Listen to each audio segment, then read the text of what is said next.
হরিবল। বিশ্বরূপ দর্শন যোগ 11 অধ্যায় 55 নম্বর শ্লোকের পার্ট 3। কেউ যদি শ্রীকৃষ্ণের মন্দির নির্মাণ করতে না পারে, তাহলেও তিনি শ্রীকৃষ্ণের মন্দির মার্জন করার কাজে নিজেকে নিযুক্ত করতে পারেন।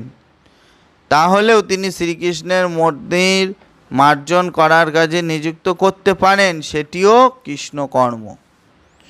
আমরা একটি বাগান করতে পারি, যার এই এক ফালি জমি আছে। ভারতবর্ষে সকলেরই, এমনকি নিতান্ত গরিব লোকও কিছু না কিছু জমি আছে।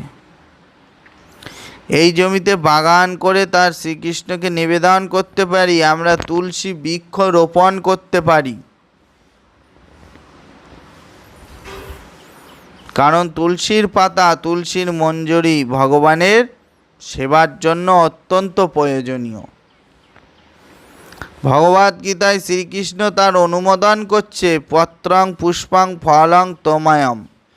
তিনি বলছেন যে কেউ যদি পত্র, পুষ্প, ফল অথবা একটু জল ভক্তি সহকারে তাকে নিবেদন অর্পণ করে, তাহলে তিনি প্রীতি হন।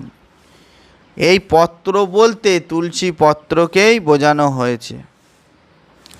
সুতরাং আমরা তুলসী বৃক্ষ রোপণ করতে পারি এবং তাতে জল দিতে পারি।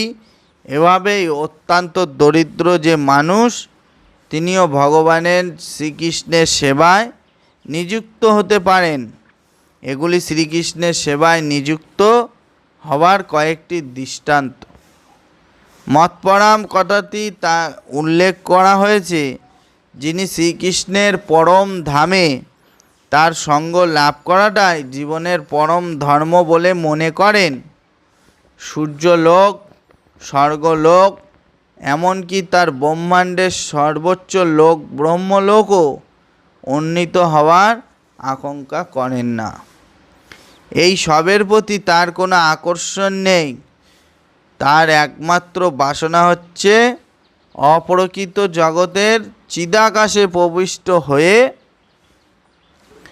হওয়া।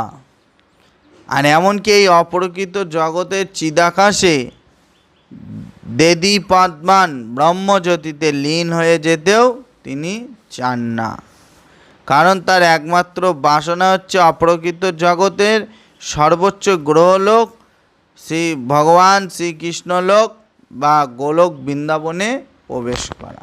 হরিবল। এর